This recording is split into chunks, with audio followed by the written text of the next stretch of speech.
There you are now. Welcome back to the workshop. So on today's episode we are going to get the main cluster of gears assembled and back into the new gear casing. You'll remember from our last episode that we did the machine work required on this gearbox casing to fit a rear differential housing from another gearbox onto this casing. So that machine work has been done, and thank you very much for such a great response to that video. There was some very interesting questions raised on the video, so I suppose I'll take a moment and answer one or two of them. I did answer some of them in the comments, but I wanted to just take a minute at the start of this video just to talk about them in person with you guys. So there was certainly a group of questions around this center main web that we talked about before. And this center main web, people were saying, why did I not in the other gearbox just leave out that bolt? Or could I weld up the bolt hole? Those kind of suggestions. So this casting is the later casting. The casting number of it is DAM 5626, which is a casting that is inherently much stronger. The rib here is an addition to that casting. So this rib here is actually an addition to the casting, and they left the bolt hole completely unmachined. In theory, welding up the other casting certainly would help. But anytime you weld cast aluminium, you're going to put in molten aluminum, which is going to be a solid. Cast aluminium has inherently air in it. Where the solid and the cast come together can cause stress risers and stress fractures to create. So while you might solve one of the problems in the box, the chances are you might bring about another problem. So personally, from my own experience, I'd rather just keep those gearbox casings for road orientated engine builds. I've used those gearbox casings in engines up to sort of 100 horsepower with really good success and never had a failure on them. So not really a huge worry there from the point of view of whether I will be able to use that casting again. It's not a kind of a waste situation. But when you're building a performance gearbox, in performance situations like this, it's just good to get the little wins anywhere you can, and using this casing is definitely a win. While I was doing the job, I also did another tiny little bit of machining to this casing in the form of the sump bung. The sump bung that was in it had sheared and pulled out all its threads. So I've changed that now to M18, which I've done in the past and have found it very successful. By metric standards, it actually gives you a 24mm head, which is the same size as the original mini bung.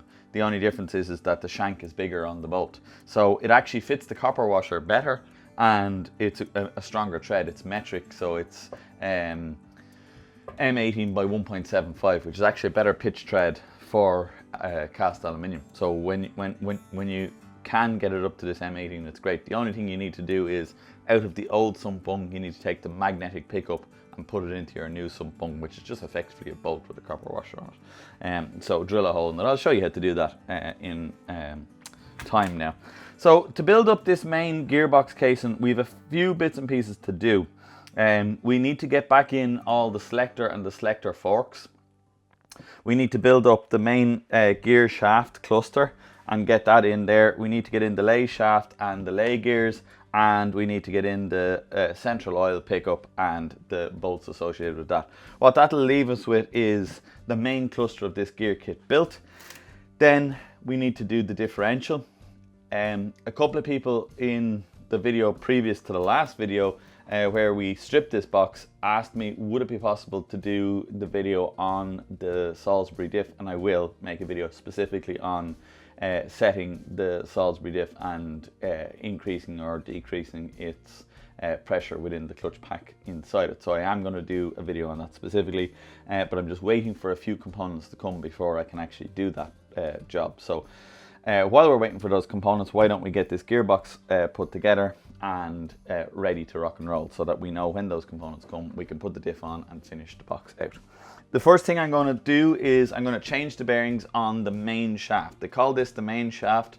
It's actually the output shaft. as opposed to the main shaft. The main shaft, believe it or not, is the little tiny shaft here that sits at the front of the box. Then you've got the lay shaft, and then you've got the output shaft, or first motion, second, third motion. So this is actually the third motion shaft, but it's colloquially referred to as the main shaft of the gearbox because it's the kind of biggest one. In order to change these bearings, we have a few bits and pieces to do. We're going to go over and get set up in the device, and I'll show you how we get the gears off this shaft, and then we can replace the bearings. Okay, so in order to get this gear off this shaft, what we're going to have is we've got a locking ring in here, and the locking ring has two detents on the inside, which is stopping this locking ring from turning, which is keeping this gear on the shaft. In order to get the locking ring off, with one flat blade screwdriver you need to push in one of the detents, and then with the other screwdriver you need to get onto this tang here and rotate the locking ring around. So you get one pushed in and rotated, and then you push in the other tang, and the same thing, get the locking ring.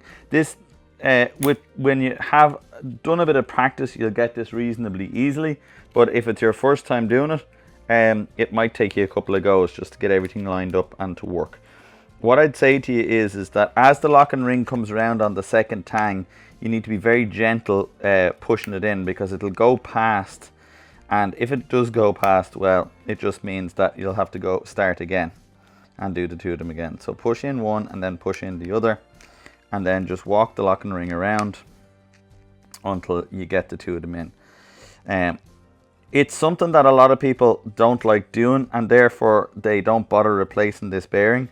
And it's something that it's actually critically important, because these bearings are what keep the this gear in check. And if you miss replacing these bearings and the gear gets playing, and well, these bearings lock up or bind on the shaft, it'll fail your whole gear kit in no time whatsoever.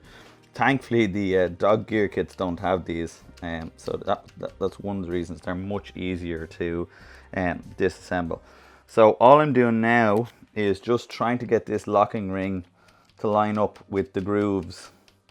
There's kind of splines here, driving splines, and you got to get them to line up. So this ring actually floats. And if it's your first time doing this, you might think it's never going to work, but it will work eventually. You will get it all to line up and get it all into the right spot. And when you do, it'll just pop up like that on the camera. There you are, the light of that. So this is the bearing, all right? It's a needle roller bearing, and as I said, it's very important you change that. I can tell you that's the OE needle roller bearing. That's the original one, because the newer ones are much lighter color than that. I'll show you one of the newer ones now in a minute. They're much lighter color. These are the pins I was telling you about, and this is the locking ring. So there's the locking ring there. That's the locking ring, and they're the pins. So the locking ring, basically what happens is with the gear out of the way, I can show you this better now.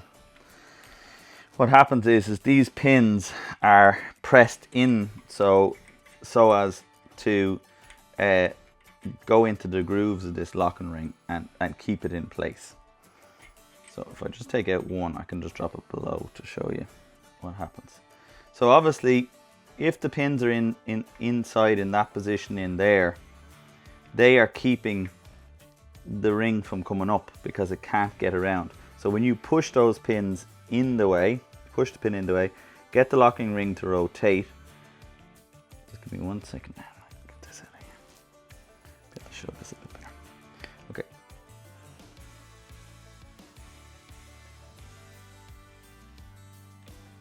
So if you push that pin in the way, then what it will allow is the locking ring to turn like that and lift up. And once it lifts up, the whole gear will come off. And that's what you're trying to do. So what we do now is the reverse of putting it in, but there's one more trick I need to show you.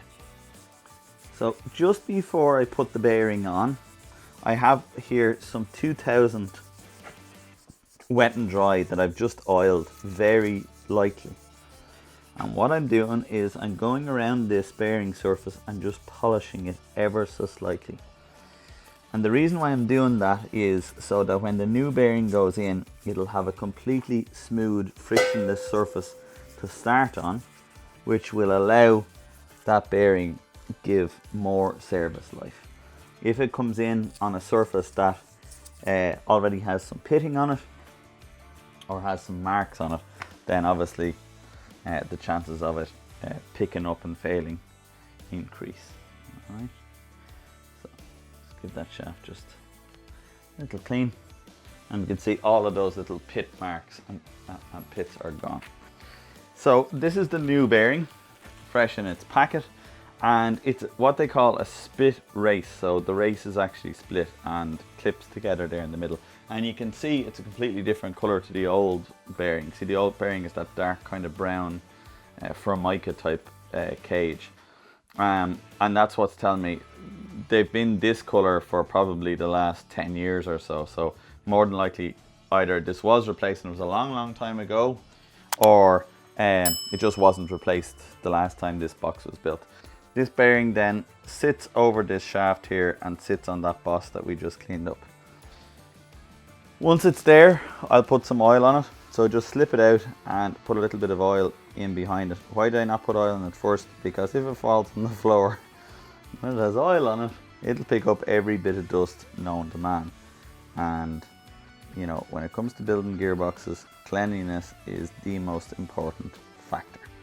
So by just fitting it dry there, just, you know, clumsy old me could easily drop it. Okay, so the spring retainers, so you've got, that's what sits in between, oh, see what I mean, clumsy me. That's what slips between, or is what is going to hold that locking ring back in again. So that sits in the middle of the shaft, and that spring keeps the retainer in place. So that sits in there, like so. So cleaned off all the bearing and checked all the friction surfaces. You can probably see that this gear is on its last legs. You can see this is the surface that the balk ring runs on, and you can see the way the surface has broken up slightly. Now there's nothing we can do, that's a hardened surface, and there's no way we can build up fresh material on there. We could go at that with the welder or something, but it won't be successful. So the best thing to do is just make sure they're pittings, so they're deeper, and just make sure that there's still a bit of surface left. There is good surface left, so it's fine, but very definitely this will be the last time this gearbox will get rebuilt. The next time, unfortunately, this gear cluster needs to go to the big scrap heap in the sky. So we get this gear down past us. So that's the gear down past the pins and sitting on its new bearing. And the next thing to do is to put the lock ring in. The lock ring has a very specific way it goes in. So that's the up side of the lock ring, that's the top, and that's the bottom side of the lock ring. And you know it because it has these little indentations. See these little indentations? And they are going to help us when it comes to getting this lock ring back into place. So give that a little clean. As we said, cleanliness is all important in this situation. So just make sure that's nice and clean. So when we put the lock ring down, it'll line up with the splines, and then it's going to go down, and it's sitting on top of those pins. It's sitting on top of the spring pins. In the side of the gear, there's a hole. You can see this hole here in the side of the truss face. That hole is to allow you to get a punch or some sort of poking device in to push the pin so that you can get this locking ring down. Now, I won't lie to you, this is, if there was ever a definition of a faff, this is it. There's no easy way, unfortunately, of getting these to work. They are just always a difficult, cumbersome sort of maneuver. So what you have to do in order to get this to work is you've got to press one side in with the hole, and then press down on the locking ring, which catches it, and then you come in the other side and push the pin against the spring and press it down. And if it picks up, which they invariably bloomin' do, what you have to do is you have to just go through the rigmarole again. So as I said, it is unfortunately a bit of a faff. No nice way of saying it. And it takes a bit of trial and error to get that in there. Getting it off is actually much easier than getting them on. In my experience anyway. That's always been my experience of them. So you just have to work them into place and get the ring to move down. It doesn't always go the first time. Sometimes you will get it. That side has gone down and is nearly into place. If we can get this side to go now, we'll be laughing. Unfortunately, I can't think of an easy way of actually showing you how to do this because it's all up so close and so personal. It's the kind of thing that unless you actually see it, that's it, went in there now. But as you can see, I have done quite a few of those in my time, and it's still a faff for me to get them in there. So there's no easy way. You just have to keep kind of chucking along with it and getting it to go in. The other side now is just going to be exactly the same in reverse. It thankfully though only has one locking pin, it doesn't have two, so it makes your life a little bit easier. There's only a single pin in this one, so I'll show it to you now in 1 second once I get it out.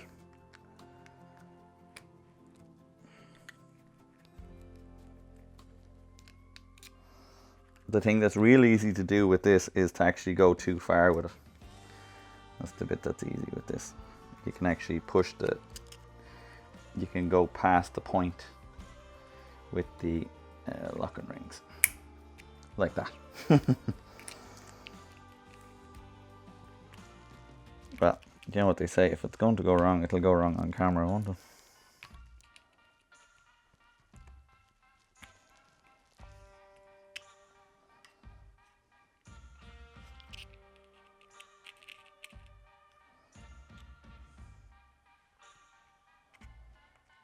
An interesting thing has just happened here, which I'm going to show you.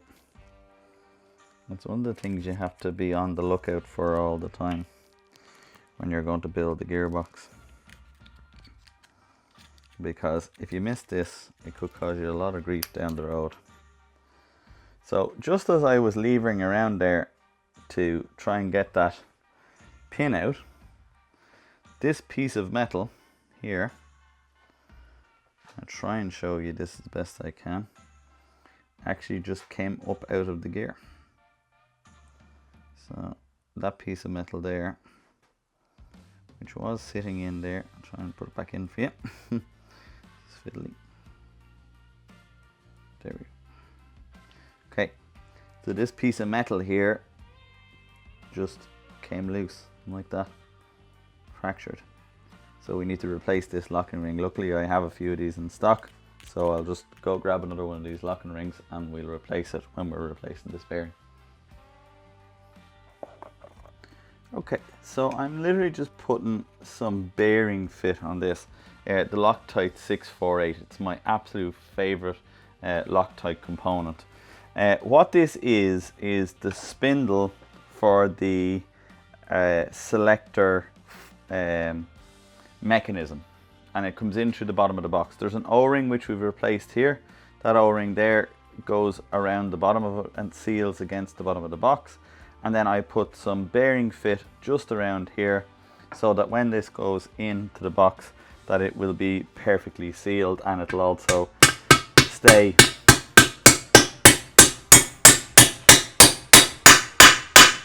so you hear that sound, that noise change. Now we know that that's in place. With the bearing fit in there, that won't move, it won't rotate, and it won't come loose. The next thing to go in on top of that is a spindle collar. This spindle collar is what all the selectors are going to, well, the selector mechanisms are going to turn on. This is a hardened steel collar. The only thing you need to do to put this in is just one little dab of oil there and one little dab of oil around there. People often ask me, what oil do I use when I'm building a box? I like to just use some EP or High Pide 90. Either one of those two works perfectly fine. With that spindle in, the next thing to go in is the selector shaft. So this bit connects to the gear lever, and this bit here does the selecting. You've got the anti-2 gear selection lugs here, and then you've got the actual selector pin which will engage the gears. It goes in next. It slots into that housing. I always put this guy in dry, and the reason why is because it will get soaked with oil the first time you fill up the box, so there's no need to actually oil the life and soul out of it.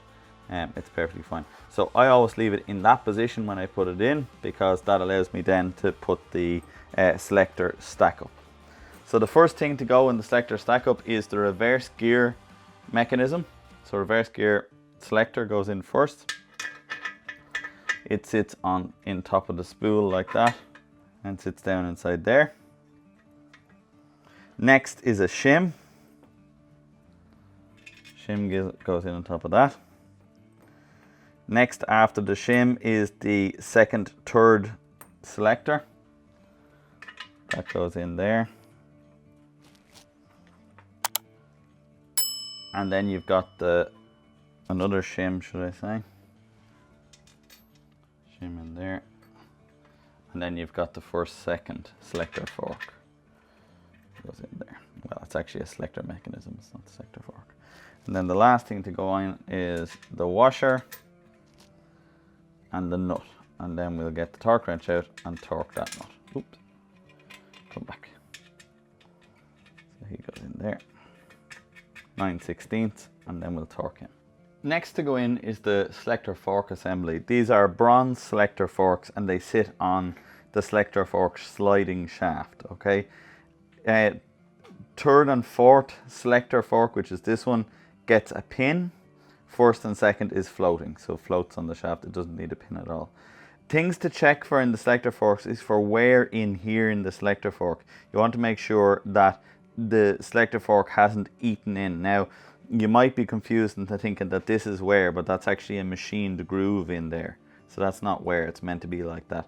Wear would be if you've seen this had gotten very thin in this part here or very thin in this part here. The same in first and second. Oftentimes the one that I see the most happening is it gets bell mounted out here. So this actually, rather than being nice and square like this one is, it gets a kind of a bell mouth shape on it. And what that'll mean is it'll be sloppy in first and second, and it won't make a good selection. And very quickly that box will start to grind. So the way you put this in is this pin goes through the hole in the machined hole here in the bottom of the box. We just throw selector fork 2 and 3 down in there. So you hold that in position as if it was going to be put into that gear, sliding the pin in. Next then to go in is first and second. So first and second then pops into there. Just bring that pin back far enough to let it in. Then it just lies down there. Now it can be a bit of a jiggle to get this all to line up, because it's all kind of floating loose in the box there.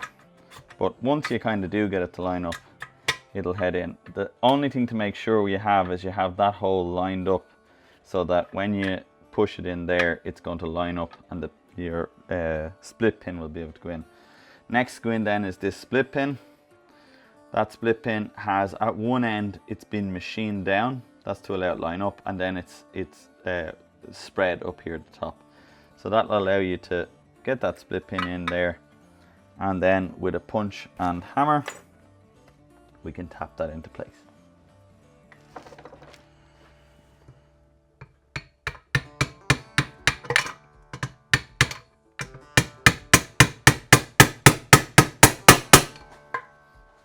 So that's our selector mechanism all into place. It's worth at this moment in time just checking everything moves freely, second and third, and then bring it around first and second. And just make sure they are all moving freely before you move on, because getting in at those afterwards is quite a deal. So once you have all those where you want them, then it's to get in reverse. So reverse is very, very simple. Reverse is literally just a sliding shaft which is what this one is, the 4th motion shaft. You want to check this just to make sure that there's no galling or pitting on the shaft. There will be little light signs of wear, that's fine. This isn't a critical shaft in a gearbox, especially in a race car. It just allows you to maneuver around the paddock or get off the track in a spin or something like that. So it's not going to actually be the difference between the car being able to race or not, but it is still important to make sure that it's still in good condition. You can put that gear in one of two ways. What I always like to do is just put reverse selector in the middle, drop the gear down onto reverse selector, and then let it go back into the housing. You want to have it so that that tapered gear there is on the outside. Then you can insert your selector pin, or sorry, your 4th motion shaft as it would be called. Goes in there, and that will sit in there and allow reverse to slide back and forth. So when you engage reverse, it goes into that position. When you disengage it, it goes there into the housing. If you put that gear on the wrong way around, it won't go into the housing like that. Those teeth will abut against the side of the casing and it'll stop it from deselecting reverse, meaning you won't be able to select any other gear then. You won't be able to get 1st or 2nd. Okay. Now, next to go in is the main shaft and the lay shaft. This is the 1st motion shaft, and this is the 1st motion shaft main bearing. It is a very light press fit onto the shaft. The easiest way I've found, people put them in press brakes and do all that sort of stuff. What I do is I just literally catch it in the vise here on the steps of the jaws, making sure that the gear is free down the bottom, that you're not hitting the gear, and then just with my trusty copper hammer, a couple of light taps, and out that shaft comes. Replacing it really easily. What I do to replace it is find our new bearing and amongst all the bearings. To replace it, very simple.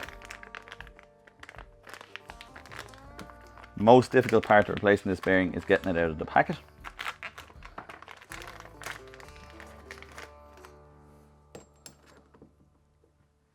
Bearing onto the shaft like that, and then just on the, this time you're bringing the jaws of the vise in to sit on either side of that housing there.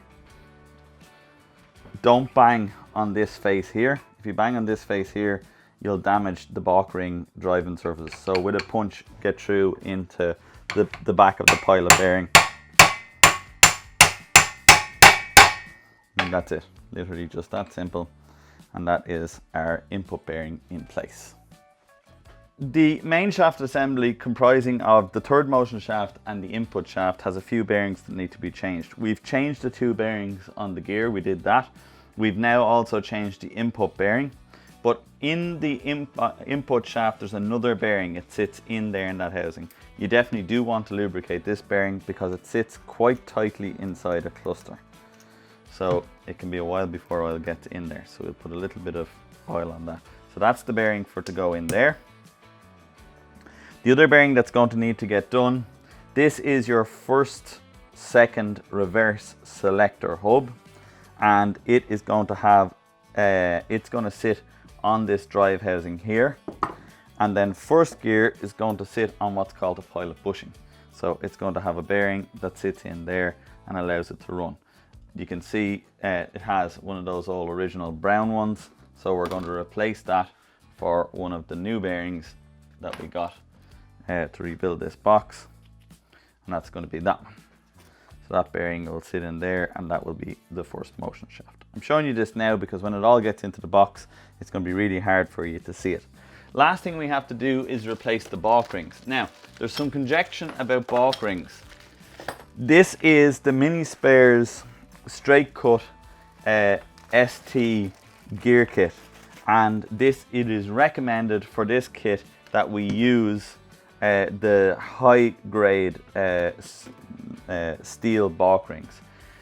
Some people buy these for a normal gear kit because they think the best thing to have would be a race item balk ring.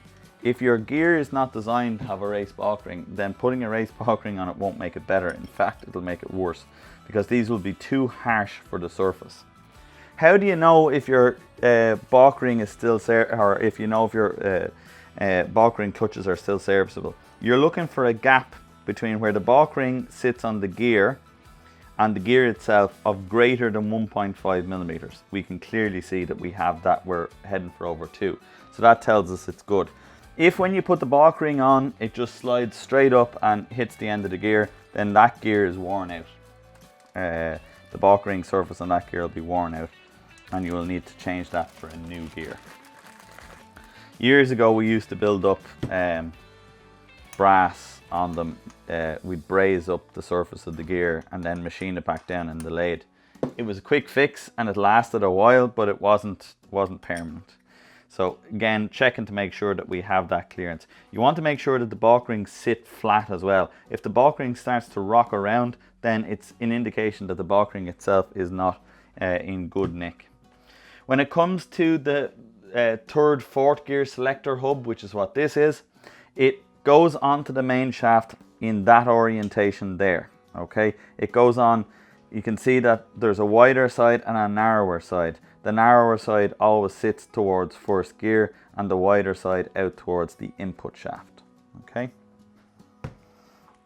With first reverse selector hub, it's the same thing. You want to make sure that you have your balk ring on second gear and make sure that you put the selector hub on with the narrow side facing in and the wider side facing out. Next to go on there then is the pilot bush that we put the bearing on. The pilot bush slides on. Now it is supposed to be a sliding fit, but in reality they're always a little bit tighter than that. So they need a little bit of help just going on down there. What I normally do is just use my pin punch just to give it a couple of taps to get it on down there into place. It's supposed to be a sliding fit, but they very rarely ever are.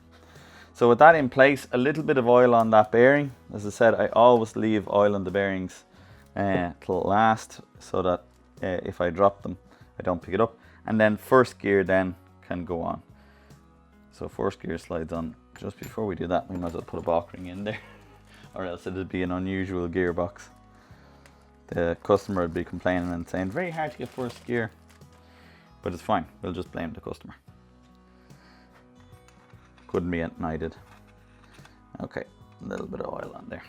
Just take this moment, guys, just to thank everybody who is new to the channel and to everybody who is a regular subscriber. Thank you all so much for coming along and watching our videos. I love having you all here hanging out in the workshop with me. To those who are new, have a look around. We have loads of videos up now on classic minis, Land Rovers and engineering tasks that we take on here at the shop. If you like what you see, maybe give us a subscribe. If you like the videos, don't forget to hit the thumbs up. It always helps us and gets us a bit more recognition out there on the algorithm. Don't forget to comment in the doobly-doo down below. I can't keep saying that, or AVE is going to come over and comment on my videos. God, I wish he would. Anyway, comment in the comment section below. Let us know what you think. Ask the questions. I love hearing from you and I love having a chat with you. I'm getting a bit better again at getting on top of my comments. So I'd like to chat with you and see you there. Right, let's get this main shaft in. So the way the main shaft goes is it goes that end in there and then drop in those that front in through the little slot and down. I know that's going to be very tight for you guys to see, which is why I showed you all this stuff out in the first part of the video. So you want to get that sitting into the selector fork and get first gear sitting into his selector fork, and then we will be in good shape.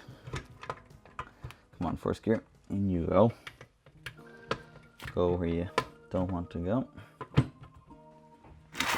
So we're just going to check, see what's going on here. Okay. So we just need to turn around this selector shaft. That's what's causing the problem. Get this selector shaft into the right spot and then everything will line up exactly as it should. There we go. Okay. Now the shaft is sitting where it should sit in the box. Next thing we can do is put the input shaft in. So the input shaft comes in from the front, making sure that pilot bearing is in. Again, you're going to make sure you have a balk ring in there. So oil up the balk ring. I always put a little bit of oil in the balk rings because, again, it can be hard sometimes for those to get oil straight away. So it's no harm just putting a little bit of oil on it before you put it in. Okay, pilot bearing is in there. And he sits in. Now, find my trusty copper hammer. And this time we're on the outer side of the race, this time tapping.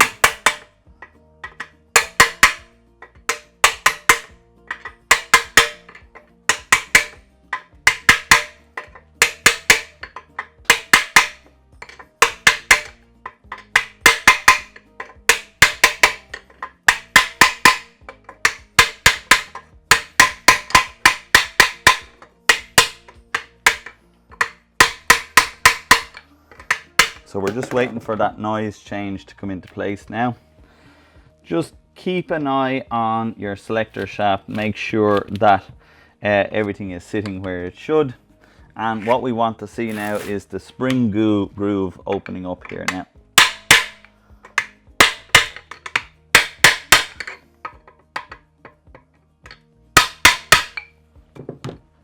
Okay, so that's in where it needs to be. And that's going to let us get the sear clip in there, and then we can put in the far side bearing. Just get that sear clip in. And I always, when I put a sear clip in, just to check to make sure that it's fully home, I always tap the ears of the sear clip just to see it move.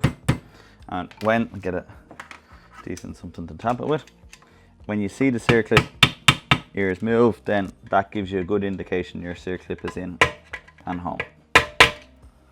Which that one is. Okay, last to go in now is the output bearing. Okay, I've already put the clip on. There's a steel clip that won't come with the new bearing. It'll be on your old bearing. It's just a snap ring. You just take it off and you put it onto the new bearing, and it is what gives you the location of the bearing in the housing.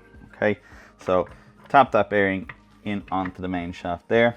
Again, this is not a press fit, this one just gets tapped in. Make sure when you're tapping that you are tapping across the inner and outer race, because it's got a sliding fit on the center shaft and also has a sliding fit in the bearing boss in the box.